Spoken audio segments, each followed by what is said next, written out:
Good morning. I hope you're doing well. I'm doing very well, as per usual. Yeah, this week I did have a couple other things going on, so I didn't have as much time to spend on Jugglebot as I usually would like to do, but I still was able to get some very useful things done, and I had a very fun site visit, which I'll get to. Well, other people had a site visit to here, which was very good, which I'll talk about when we get there. Yeah, let's get into it. Cool. So the first thing is that the calibration tools are now safe and sound in a nice little spot next to the door over there. And there's big thanks to Stormy/Jordan, who suggested pretty much this on Zulip. He was suggesting putting it on the other side of the door. And unfortunately, on the other side of the door, that is slightly in view of one of the cameras. And as we know, we want to try to minimize the amount of tracking markers that are visible to the cameras that I'm not actually using. So that, where it is right now, is such a good spot. Like, that's so tidy, so out of the way, so easy for me to access when I want to do the calibration. Very good idea. In hindsight, of course, it's a super obvious spot. Oh, you can actually see that behind me. Yeah, but it never came to my mind. I honestly did not. I was really, I'm really in the mindset of like under desk storage. I love my under desk storage. Like, I've got like various remotes and other things under here, and I was really trying to like focus on that. But nah, this is a very good solution. So yes, thank you Stormy/Jordan for coming up with that idea. Cool. So the next thing is that this week I had someone from Qualisys, who is the manufacturer of the motion capture cameras that I'm using. They came out to here and to like help me suss out my setup basically, and like help me with any teething pains that I've got, which was so good. Like, it's amazing what kind of customer service you get when you buy super expensive things. It's really good. It was very, very helpful. So yeah, there's a couple of things that I want to mention from this. One of them is that hopefully the cats shouldn't be an issue. I mentioned that my cats love to have a little munch on the markers that I've got on the base of Jugglebot, and that's driving me mad. I was kind of a little bit worried about this, but apparently it's not too big of an issue. If the markers get dirty, you can just clean them off, and it's no big issue. One kind of funny update on that is that I've printed off these, you may remember from last week, I printed off these little caps so that I can cover up those markers on the base when I'm doing the calibration. And also my hope was that I can put these caps on the markers when I'm not using the system, and that way it can stop my cats from licking and chewing on the markers. But unfortunately, as anyone who has cats may not be surprised to learn, my cats figured out how to take these markers off. And so I came back from being out for a couple hours to find all of the markers exposed and these caps just like strewn all about the house. So yeah, my partner seems to believe that black caps will be more effective at stopping the cats from taking them off. I'm very skeptical. We will see. At least it's not that big of an issue in any case. Cool. So another very cool thing is that last week I mentioned that when I'm using the motion capture system in this space in the mornings, I get so much sunlight from this window next to me that sunlight reflecting off of the floor just completely confuses the motion capture cameras, and they think that there's all these markers around the place that aren't actually there. It turns out there's a setting in the app, in the program for these cameras that's called active filtering. And what this does is that all the cameras will send out their usual pulse of infrared light to then track the reflective markers. And then they will also have a second phase where they don't send out a pulse, but they just record the ambient infrared light. And then by subtracting one from the other, then they can figure out which things are actually reflecting their own light versus which things are just like infrared in the environment in general. And apparently this is extremely effective at filtering out the sunlight. I haven't had a chance to use this yet because it's not very often that I'm using the motion capture system super early in the morning when I have that sunlight issue, but it's cool to know that that exists. I would really like to be able to use Jugglebot at least in like outdoors eventually, obviously not right now, but eventually it would be very cool to use it outside. And it's really good to know that these cameras are capable of filtering out that sunlight, so that maybe that will actually be a feasible option for like Jugglebot's eyes, even outdoors, which would be cool. It'd be very good. One other thing is that I mentioned last week that the cameras shouldn't see each other, and I went to some amount of effort to move the cameras so that that was the case. Unfortunately, I had one of the cameras could see the other one just by a little sliver, and that was... I wasn't aware of the proper way to handle this, and so I ended up just moving one of the cameras so that that wasn't a problem. Turns out, you can just mask them out in the program. Like in the... I'll just show you actually, it's very easy to do. So in here, I can go to, let me, actually no, I don't want to show you because I want to leave that running. I want to keep that where it is. But you can basically just create a mask in the 2D view and say, this area here, don't look at it, don't do anything with it. And you can just do that where the other camera is. Which would have been a lot easier than moving the camera, but whatever, now we know.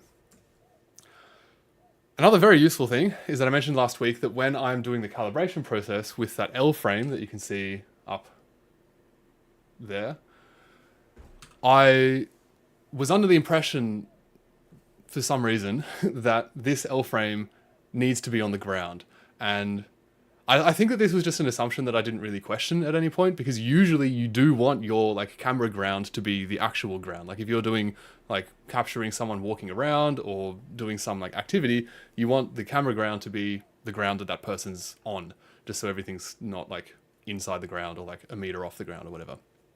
But for me, because I am using the markers on Jugglebot's base to figure out where my robot origin is, I don't really care where the camera origin is. The camera origin could be literally anywhere, and I'm just transforming the robot origin from the camera origin and then like offsetting every other future recording that we ever make with respect to our new robot origin.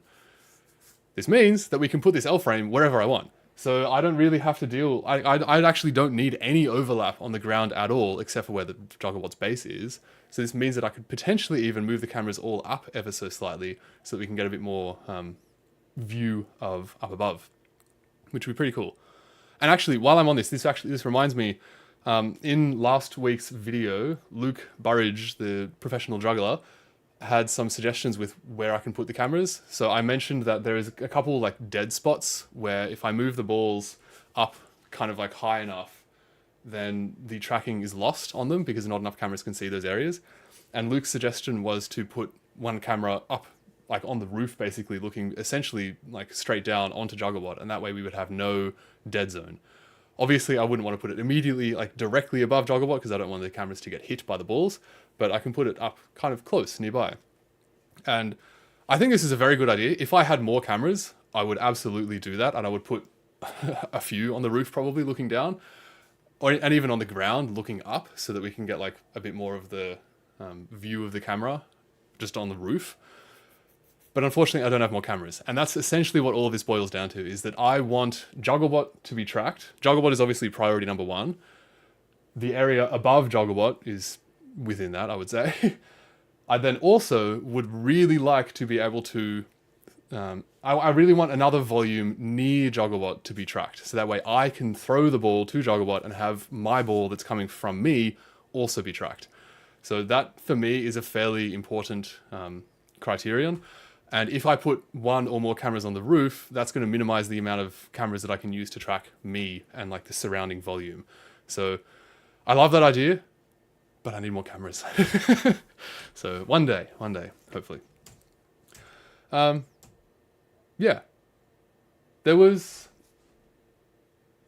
a couple other things, and it was a very, very good visit. Like it was extremely helpful, and now, hopefully, thankfully, well, hopefully soon, the guy who came and visited is going to put me in contact with like the Qualisys like engineers, so I'll be able to speak with them a little bit more directly about how to do certain things. Like I mentioned last week, how I can't get the labels for the labeled data. Like I have 6 markers on Jugglebot's base, which you can see in this playback here. We've got this thing here is the base, and this software, which is called QTM, is very capable of like pattern matching, basically. So I've told it that these 6 markers should be in this particular orientation, and it says, oh, cool, I found 6 markers that are in that orientation, that must be the base. And you can see that I've labeled those base 1 through 6, and I need to send this data, well, I do send this data over to Jugglebot's computer, and then I use that to find Jugglebot's origin. However, once I add more rigid bodies, like if I have a rigid body for the platform as well, and then also potentially one for the hand, that will mean that there's just going to be this long list of labeled markers. And there's no, as far as I can tell, there's no way to get those labels sent across. It's just like a big list. And that's going to potentially be kind of annoying. So hopefully there is some way to do this that I'm just not seeing. And hopefully the engineers can lead me to that path. So we'll see. Okay, cool. On to the actual updates now. So the biggest thing that I was working on this week is the ball tracking that we started on last week. And in my opinion, I think this is working quite well now. So let's have a look. Let me show you our VNC view of the Jugglebot computer. So one thing that I discovered this week, well, not so much discovered, but I don't know, realized a bit more properly, is that in this QTM software, the motion capture camera software, you can actually play back footage. So this right now is a recording of me just throwing the ball up, and then it hits the ground. And I've got it right now. It's just repeating this one segment, and I'll play back the full thing a little bit later, but for now I just want to keep it on this one segment. And this has been really, really helpful. So last week I showed that I made a node, like a ROS2 node, that its entire job was just to mimic a ball moving in projectile motion. And that was good, but having real world data is always going to be better. Like if I tune the system too closely on something that is like a perfect parabolic motion, then it may be less capable at dealing with actual real world data. So now I'm just playing back data that I've already recorded. Yeah. So here you can see our system is, I cannot get used to these controls. So we're tracking the ball. Once the ball is in flight for some amount of time, it figures out where the estimated landing position is, and then puts our, like, that green cylinder is where we think it's going to land. And I think it's pretty damn good. But of course, seeing this it's very hard to tell how good it actually is, and it's really hard to see how quickly, like how close the guess is over time. So I've made another node whose job is to analyze this data that's coming through and then tell us how good our guess is, essentially. And so that runs for 10 seconds, and then it will do a bit of analysis and show us the plot. And we'll be able to see how close everything is. So here, I've got a couple things to say about this, but the first is that we can see that our prediction, let me make this a bit bigger, whoops. We can see that our prediction error, which is on the y-axis, the maximum error that we ever see is like 58 millimeters, and that is pretty much a full second before the ball lands. And by the time the ball lands, we are within a millimeter. Yeah, within a millimeter of the actual landing position. So that's pretty damn good. So within like half a second beforehand, we're about 10 millimeters away, which honestly, I hope that by the time Jugglebot is actually juggling, it will be able to catch balls that are 1 centimeter away from where they're supposed to be. So the fact that we are within half a centimeter, half a second before the ball has even landed, is pretty damn good. Hello, Michael. Good to see you. So another interesting thing with this is that this data is just playing back the same instance of the ball being thrown and then dropping over and over again. But we can see that the landing predictions are actually quite different every single time. So if I close this, it will run again, and we can wait another 10 seconds, and then we'll be able to see again these 3 instances, or however many like instances of the ball being thrown we are tracking. They're all going to be quite different from each other. So this for me is, it feels like the first kind of inkling of how unpredictable the robot control, well, Jugglebot's control is likely going to end up being. It's almost certainly going to eventually be the case where when Jugglebot goes through a session, every session, even though we might tell it juggle 2 balls, and we should be getting the exact same result because it's a robot and robots should always do the same thing. But I really don't think that's going to be the case. I think that there's going to be a little bit of variability in how Jugglebot actually moves, and this, for me, is like the first kind of inkling of that being the case. Like, this is the same ball every single time. Literally exactly the same recording being played through, but we can see the results are quite different. You might be wondering what is going on with this, and I don't really know. I think, yeah, I think that there's a couple, there's a lot going on here, and I'll explain how this is all working in just a sec. But yeah, for some reason, sometimes the predictions of where the ball's going to land tends to like flutter between two options. So I'm not really sure why that happens, but in any event, it's still pretty close. So it's not really that big of an issue, I think. But yeah, so this is working really well. And a very cool thing is that now, I mentioned last week that we have problems with occlusions when the ball loses tracking, and also with multiple balls, because it's just tricky to deal with both of those cases. But now we can. So I'll show you 3-ball juggling. Let me show you actually. I'll show you what I'm doing. So I've got my QTM set up here. I've got a bunch of recordings on the left, and I can now stream this data. So now we can get rid of that. And we can see it's very hard to see exactly what's going on here. And actually I need to change something, because right now I've got my landing plane. So yeah, the way that this is kind of one of the things that's going on here is that I'm telling the system where the ball is considered to have landed. And right now I have that landing plane 200 millimeters off the ground, because that was kind of appropriate for that other example that I had before. But now this is me actually 3-ball juggling. And of course I am not juggling on the ground, so we need to raise our ground plane up a bit. So we can go into our analysis node, and let's put this up to 1200. And also our prediction node can also go to 1200. So I'm aware that I can make these ROS parameters that I can change on the fly, but this is working. Cool. So now we can see that the predictions are much higher. And this looks pretty good to me, but unfortunately in RViz, the frame rate kind of drops a lot, and so it's really hard to see exactly what's actually going on here. And you can see I dropped and then had to pick up and keep going again. You can see there's lots of funny business going on when I'm holding the balls. The cameras tend to get a bit confused about how many markers there actually are. But honestly, this looks pretty good. And if we run the analysis node, I actually don't know if I've run this with 3 balls before, but we can see how it works. So hopefully we have some pretty accurate guesses. Yeah, of course, later on, I want to improve.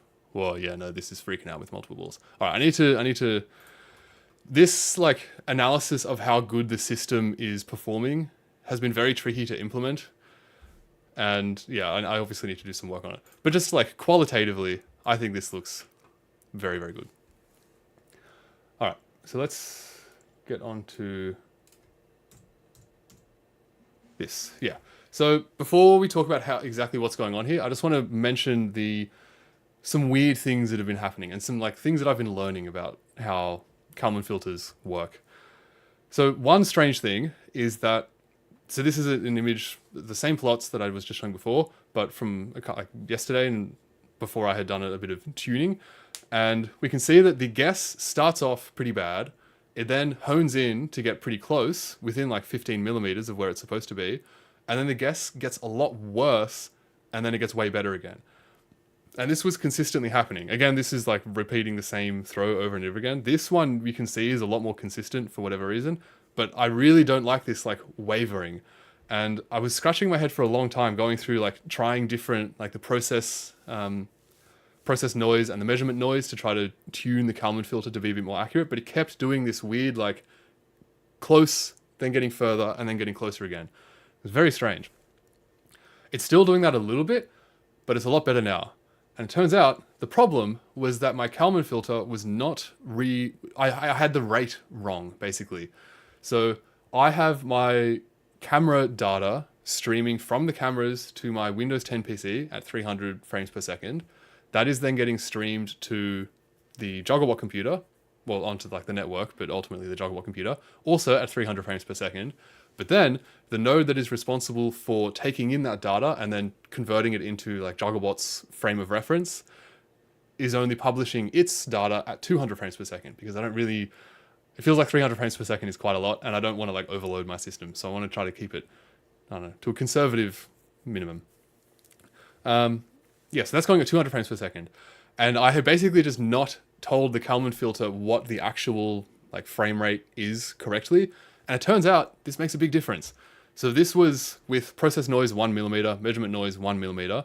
And this was when the Kalman filter thought that everything was running at 300 frames per second, but it was actually receiving data and updating at 200 frames per second. Once I corrected that, we get this.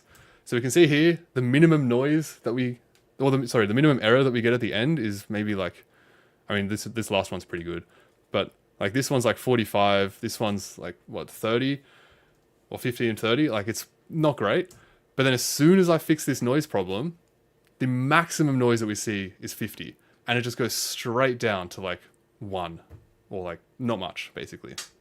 So I was very surprised at how big of a difference that timing makes. Like it's evidently very important that your Kalman filter is aware of how often it's updating and that update is correct. Like that amount of time is correct. So yeah, the more you know, I suppose.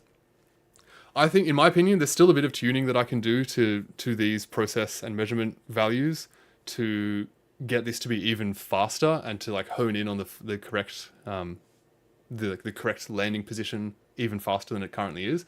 But as it is, even now, I think this is quite good. Like 50mm is a bit too much noise, I think, but like 10mm, I think that's pretty good. So how does this work? So the first thing we do is we are receiving all of the unlabeled markers. So I mentioned before that in my QTM software, we have our labeled markers, which are the base markers here. So we can see right now in this recording, actually, I was blocking one of them with my big old body. So unfortunately, we only had, well, for better or worse, we only had 5. Actually, just also one quick thing. I mentioned last week that you really want asymmetry. When you have a rigid body and you want to track a rigid body, you want those markers to be as asymmetric as possible. And about 5 minutes later, I showed where I put the markers on Jugglebot's base. And there was an extreme symmetry for 4 of the markers. 2 of them were asymmetric, but 4 of them were not. And during the last week when I was doing one of the calibrations and like mucking around with some stuff, the system actually got confused and had exactly what I said might happen. I said last week, if we lose tracking for these 2 markers, there's possibility that the software could be confused and flip Jugglebot upside down. Because those 4 markers were symmetric, it can just rotate it and they still fit. And literally that exact same thing happened, even though tracking for those 2 markers did not get lost, which was very interesting. So it was basically showing these 4 markers, like the symmetric ones were there, these 2 are off by just a little bit. But it was like, that's fine. Jugglebot's like vertical is now down into the ground, and it didn't like correct itself for some reason. So I realized that was probably a silly thing to do, and I just moved a couple markers around, so now that's much less symmetric. And if you want to check it out, you can go onto, there's a link in the description for the Onshape model, and I've updated the positions on there where they actually are now. So yes, we can see that this is the base with the new asymmetric. It's very hard to tell that they're asymmetric in this. They're only very slightly off. But we can see those labeled markers up here. And then we've got a whole bunch of unlabeled markers. And there's the reason why there's so many in here is because the tracking gets lost throughout the system. So we can see like whatever time step we're at now. Where are we? Here we can see, like you can see which ones are visible. So it's like this one, and this one are like in the frame, but all the other ones aren't. And so if I like click on this marker and we can track it through time, so we can see exactly what happens to it. But then as soon as tracking is lost for it, that marker disappears and now becomes a new unlabeled marker. And this is part of the difficulty that we're getting with occlusion. Every time the marker gets lost, it disappears from the list. And not only that, when it gets lost, if I have one marker in view, this will be the first one in the list. If I put a second marker in view, this one will be added to the list and there'll now be 2 in the list, with this one being first. If I lose tracking for this one is now first. And if I bring this one back, this one's first and this one's second. And this makes it kind of annoying to know which ball is which, essentially, in my code. It would be amazing if the software could just tell, like if this camera software could just tell, like, oh yeah, this one was lost, but then it was brought back like half a second later in a slightly different position. So it's probably the same one. And it can do that to some extent, but I can see why they don't want to just like generalize this, and because people are doing all sorts of different things. So I feel like they want to keep it as like raw as possible. This just makes it a little bit annoying for me because now we have 56 trackers throughout the whole process of this streaming that we need to identify as being just 3 balls. Yes, so we take in that unlabeled data, and then we see if that data is different color balls. Ozoid robotics, very good idea, but these cameras don't see color. They only see infrared light. So yeah, unfortunately, that doesn't really work. It would be great if it did, but yeah, no, they don't see color. Yeah. I've got a lot to say about that, but yeah, for now, that would be very difficult to implement. But in the future, potentially. But yeah, I won't go down that rabbit hole. So the first thing we do is we check if, so like we have some unlabeled data in our stream, and we want to see if that's close to an existing tracker. And if it's not close to an existing tracker, we create a new one. And what I mean by a tracker here is an instance of my ball tracker class. And this works very similarly to what I described last week, where once we create a tracker, we start filling up a buffer of the last however many I think it's 0.1 seconds now, or 0.2 seconds, but we fill up a buffer of like the last little bit of recordings for that marker. So as I move this marker around, we can say, okay, cool, this marker is pretty close to this tracker that we've already made, and so it's probably the same ball. If we, like, once we do have a couple trackers existing that are like following a couple balls, on every single loop of our of the code, we try to determine whether or not that individual tracker, each individual tracker, is in parabolic motion. The way that I'm doing this is the same as what I was suggesting, what I did last week, but I've just tuned it to be a bit better. I've gotten rid of the vertical variance bit because that was just kind of getting in the way. But now it's just a linear regression fit of a quadratic model, because we know that the ball is going to follow a quadratic path in the air because that's a pretty well understood motion. So we fit a parabolic model to that last buffer that we have for each tracker. So if we've been tracking this for like 0.2 seconds, we have at 200 hertz like 40 data points, and we say, okay, over those last 40 data points, does that path look parabolic? And if it is, then we can assume that it is parabolic motion. If the fit is close enough, and if the coefficient for the t-squared term is what we would expect it to be, which is half of gravity because of projectile motion. And if you're curious to see the implementation of this, it's the is projectile motion method in the ball tracker class. And there's a link in the description for the folder that contains all of these scripts. So once we have determined that that a specific tracker is in parabolic motion, then we can initialize the Kalman filter for it. Once we do that, we also stop overwriting the buffer. So for any ball that's moving around that is not in parabolic motion, or has not been classified as being in parabolic motion yet, that buffer is like a sliding window. So whenever we get every like 200 times a second, we say, is there new data? Yes. If there is, add it to the front of the buffer. And then we also say, is there any data in this buffer that is older than 0.2 seconds? And if there is, then we get rid of it. And this way, when the ball is lost for more than 0.2 seconds, that buffer just slowly gets cleared until it's completely empty. And then once it's empty, we completely destroy it. And that tracker just ceases to exist. So this means that if I have a ball that I'm moving around and I get rid of it and I bring it out again and I get rid of it and I bring it out again, if I do that really quickly, we might end up with like 5 trackers tracking this one object, but they'll all just get deleted eventually anyway, so it doesn't really matter. Yeah. So once we've initialized the Kalman filter, that starts to predict where the ball is going to land. And then once the ball has landed, according to the Kalman filter, or if there's no recent measurements, as I just described, then we destroy that tracker and it ceases to exist. So to show you what this looks like, we can see in VLC, if I start our tracking again. Oh, let me make that full screen. If we look in here, this is the ball tracker, well, sorry, the ball prediction node, and this is running currently between 3 and 4 trackers, depending on what time step we're looking at. So over time, like if I, yeah, you can see like right now there's only 3, but now that there's like a bit of noise in here, we have a couple. We've got 7 at one point, but then as soon as those markers stop sending in new data, we kill those trackers immediately. So that way we don't end up with like an absolute crapload of them. Yeah.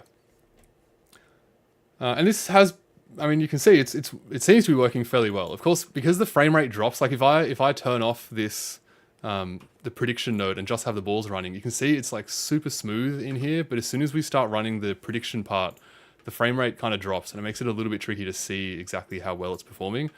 But qualitatively, at least, it looks like the balls are always passing through. They're definitely at least touching the cylinder on their way down. So they're pretty close.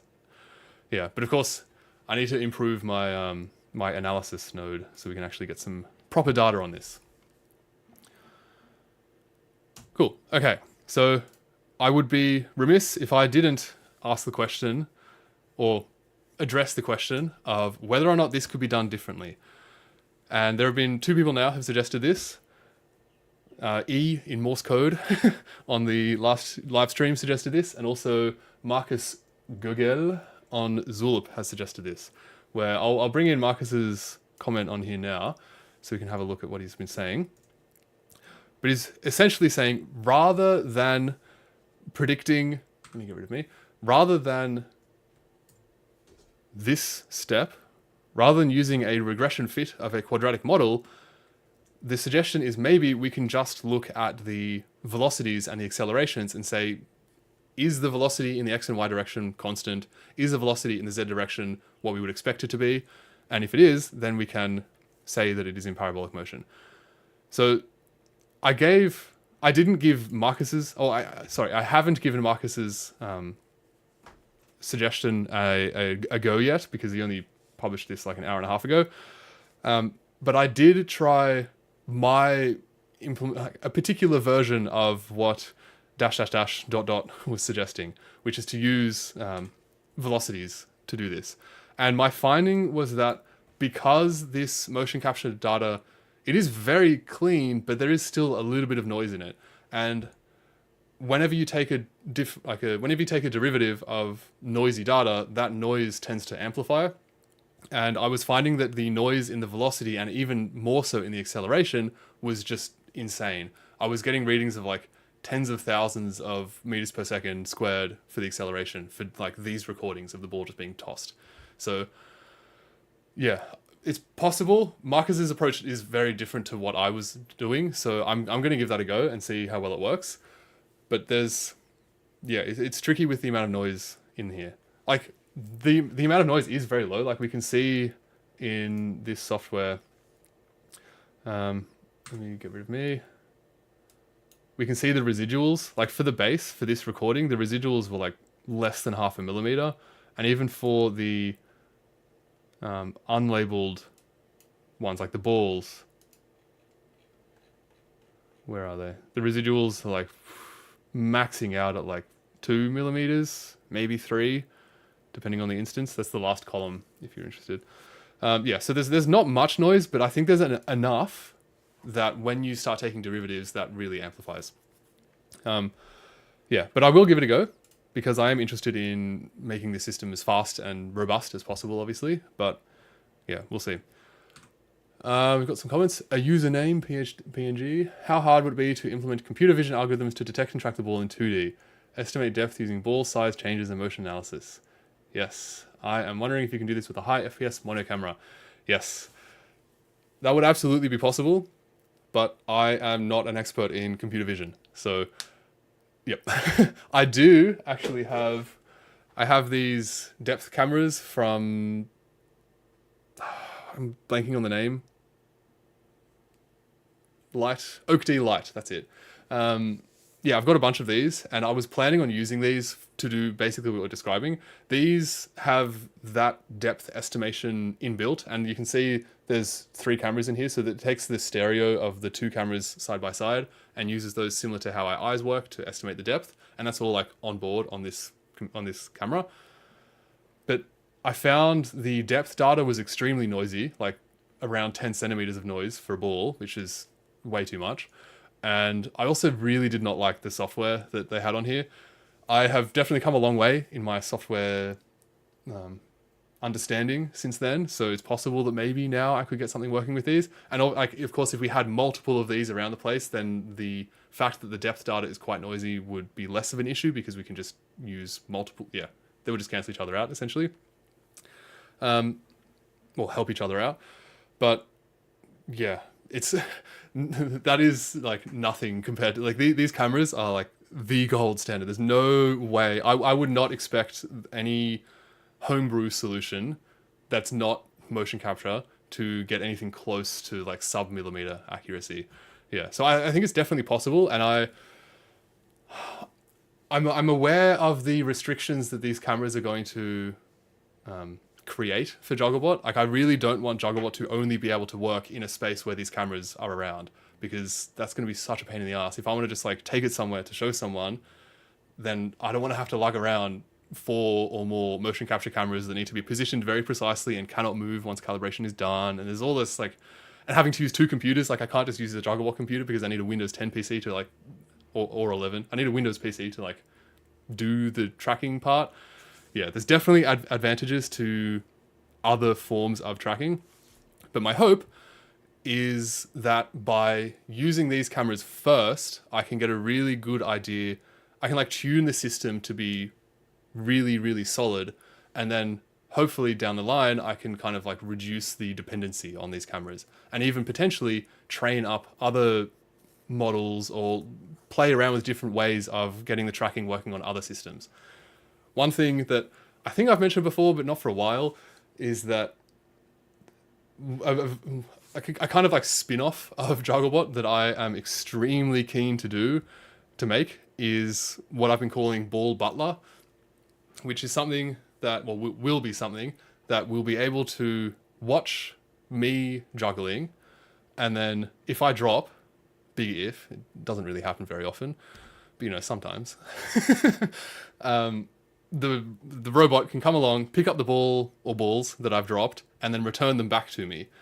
And this would be such a game changer for practicing, especially numbers juggling. Like, if I'm practicing 7 balls and I drop like 4 of them and they tend to scatter everywhere when they collide in the air, it just ruins the flow. It's like, oh cool, I'm like in the zone, I've done like a nice quick run, and then now I've got to spend like 30 seconds collecting all the balls, bending over every single time. Like, it destroys you.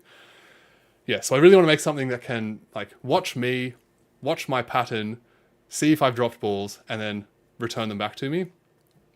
And my thinking, now that I have this motion capture system, my thinking is that I can start to play around with that in here when the tracking is perfect, and then potentially use cameras like this on like the mini little Ball Butler robot, and Ball Butler can use these cameras because it doesn't need super accurate tracking then. Like, it's not doing any of the catching or anything. But I can use this to then identify where I am and identify where the dropped ball or balls are, and then, yeah, do that, but with these. And so, yeah, my thinking is that I can get it working with the really good system and then kind of build up a less performant system with this one around to kind of like help tune the shittier one, if that makes sense. Yeah. Good morning, Stormy. Ah, that's you. Yeah, nice. Good suggestion. Thank you.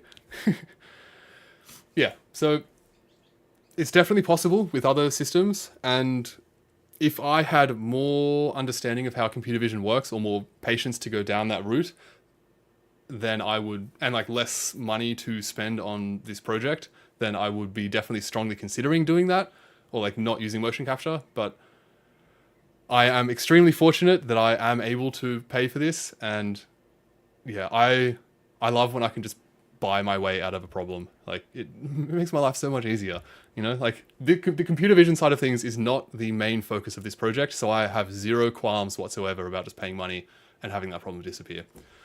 So yeah. Yes, so could it be done differently? Potentially, we will find out. I'll give Marcus's approach an attempt, and I'll update you all. Cool. All right, so the next thing is, if there's anyone out there who is familiar with ROS2 and has an interest in this project, it would be amazing if you could lend some of your time and some of your insight into a couple things, namely how to run performance characterization.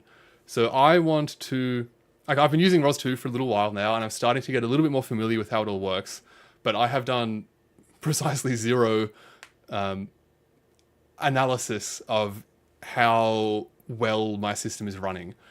And this is probably likely to come back. Like, it's like a demon that's just kind of lurking in the background that I can't quite see. Every time I turn my head to look at it, it disappears, but it's definitely there, waiting to be a problem. And I don't really know how to anticipate the specific ways that this is going to become a problem. So if anyone out there is familiar with ROS2 and has a bit of time to give some suggestions, if you have any recommendations for how to run kind of like, yeah, how to run performance analysis, like you can like task manager basically, but for ROS, just to like see how quickly things are going, how smoothly everything is running, essentially. Yeah, of course, it would also, like, the more time people can lend to this project, the better things will go. However, I am very much of the understanding that this is just, like, I'm just some dude in Australia building a robot. Like, I have zero expectations of anyone out there giving their time to this project. And yeah, I'm just extremely thankful for everyone who does. So zero expectations at all. I have no issues at all if people give suggestions and then disappear from like the project for months or years or even forever. Like, that's totally fine by me. Any help that you can give is good help. Like, yeah. Yes. Cool. Okay. Actually, one last thing on the ROS stuff is that, just out of curiosity, yesterday I had this running like, like this. Like, so the motion capture system was streaming. There were however many, I've got RVs running. I've got a 3 ROS nodes running and like doing this tracking and analysis stuff. And I just wanted to kind of see what would happen if I left it on overnight. And so I did, and it was fine. But when I came in the morning, my Jugglebot's computer was like completely out of memory. It's got 7.2 gigs of memory in total, and it was up to like 7. And it took a long time to close everything and restart the computer. So I don't know if that's an expected behavior from leaving this on for so long, or if I've got some like memory leak somewhere that is slowly sapping up all of my computer's memory, which is not ideal because right now this is only running 3 nodes. Like, this is not running any of the actual Jugglebot control stuff. So yeah, I don't know if that's a problem or if I should just not let it run for like 16 hours straight. Yep. Who knows? Okay. Yes. So this is the last stream of the year. So Merry Christmas to all and Happy Holidays and all that. And I probably won't have another one until the 10th of January next year. So I'm going away. Unfortunately, I'm leaving next Friday. It would have been awesome if I was leaving next Saturday, because then I could still have a stream next week. But for better or worse, I'm leaving next Friday to go visit family and yeah, have a holiday, you know, some time off, which should be good. Although I've been doing a lot of that lately. Yeah, so it'll be a little while until I see you next. I might have a stream on the 3rd of January. It depends how much I can get done between now and then. But yeah, the next one at the latest will be on the 10th of January. James is suggesting it sounds like a buffer filling up. Yeah. But I shouldn't, like, my trackers. So at one point, my deletion of trackers was not working, and I was curious. So like, there was like, every time a tracker got made, it would just continue to exist. I had a stupid bug where I was only deleting the current data in the tracker if it had more than one. Like I basically deleted down until it had one entity left. That was so dumb. I just had to change a 1 into a 0. So easy. But just out of curiosity, I let that run for a while as well. And that got up to like 700 trackers going at once. And it was still running completely smoothly. Unfortunately, I didn't run JTOP when that was processing. So I didn't actually see how much memory that was taking up. But even with like 700 trackers, everything was smooth. It was no like lag whatsoever. But now, even with like 3 trackers, after long enough time, it doesn't work. I mean, yeah, there's definitely other buffers involved that could potentially be filling up, but I don't know what it could be. Yeah. Actually, yeah, one other thing. There's one other thing. There's maybe more, but at least one other thing. Yeah, no, I agree, James. It's probably not important until it becomes a weak link. Yes, no, I agree. And this is kind of why I want to get a feel for how to do the performance characterization now, so that way I can just kind of have that, like, I can have those performance trackers running in the background all the time so that I can just get an idea of what is taking up more resources. And I probably honestly won't really do much with that information immediately, but it'll be good to know if it's like, oh, this one node in particular is taking up an absolute crap load of memory. I think right now I'd probably say, that's interesting, and then continue working. But then once I actually have memory problems or whatever problems, I'll be able to hone in on that node straight away, and I'll be able to know like, oh yeah, that's been a problem for like 6 months, and yeah, that will kind of give me an idea of potentially what the issue specifically might be, depending on what I've changed, and yada yada. Yep. That actually reminded me, there's 2 things I want to say. So the first thing is that this tracked data that I've got. So I've got 3-ball juggling, and I've also got some 5-ball juggling in here, which is pretty cool.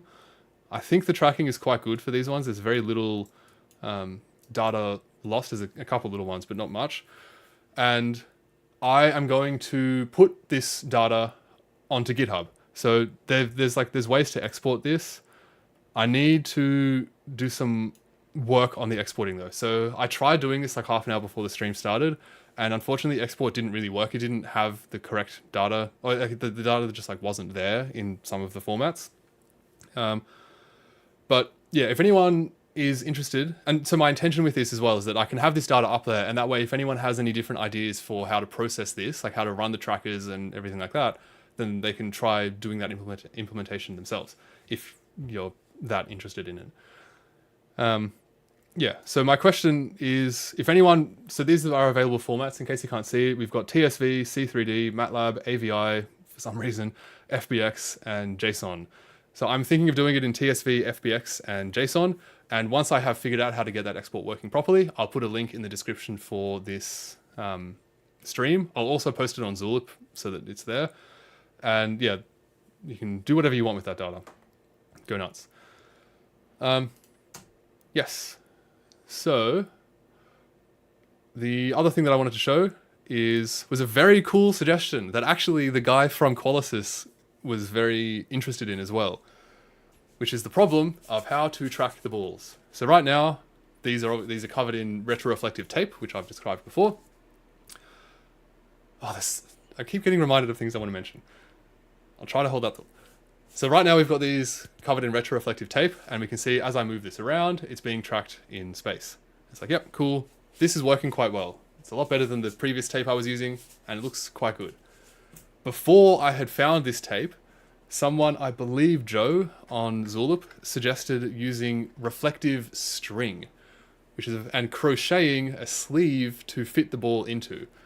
And so I bought this like tent string, which has reflective little strips in it. It might be kind of hard to see, but hopefully you get the idea. And it turns out that this actually gets tracked quite well as well. So if it's going to be kind of hard with the microphone being here. But if I go into like a 2D view, let's get rid of this. Yeah, there we go.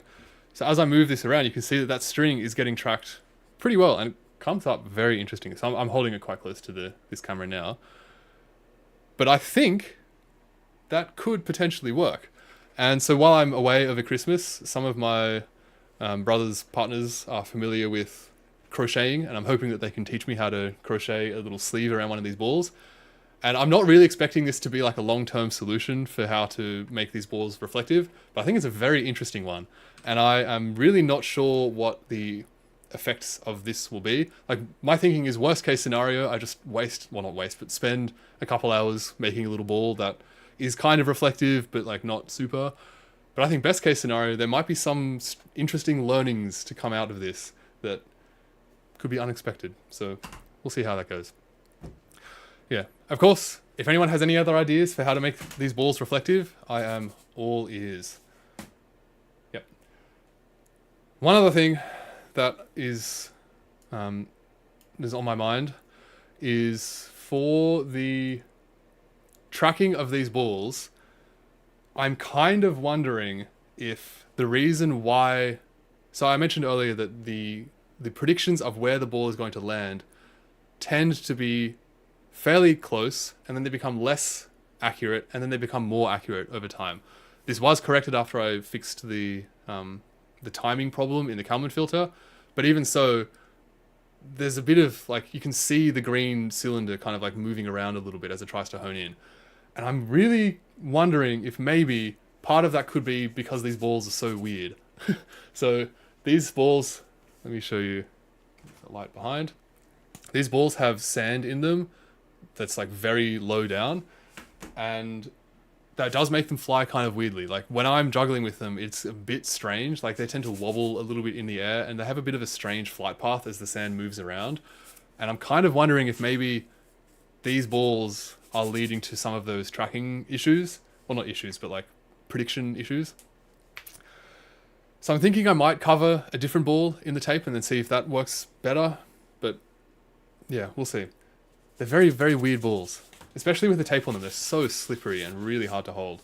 But thankfully, Jugglebot doesn't really have fingers, so that's not really an issue for it. Use it to tie a monkey's fist around the ball. That would take forever. Oh my goodness. Although I don't really have an appreciation for how long crocheting will take, so maybe that would be equally as long. Yeah. That's a cool idea, though. But that would... I don't think I've ever tied a monkey's fist with more than, like, 4... I don't know what you would call them, like, strands going around. I feel like this would need quite a few. But that is an interesting idea, and I've got an absolute crapload of this string, so I definitely have enough to try some different things. Yeah, maybe if I'm particularly bored over the holidays, I might give that a go. Would ultra bright metallic white paint work? Okay, so something... It might, but I suspect actually maybe not. So something that is very important with these trackers, with the balls at least, is that the covering on them is retro reflective, not just reflective. So I showed this off last week, but I can give you another quick demo now. Let me just grab something. So I've got this metal plate here, which is obviously reflective. And if I hold that up to, let me show you the camera view.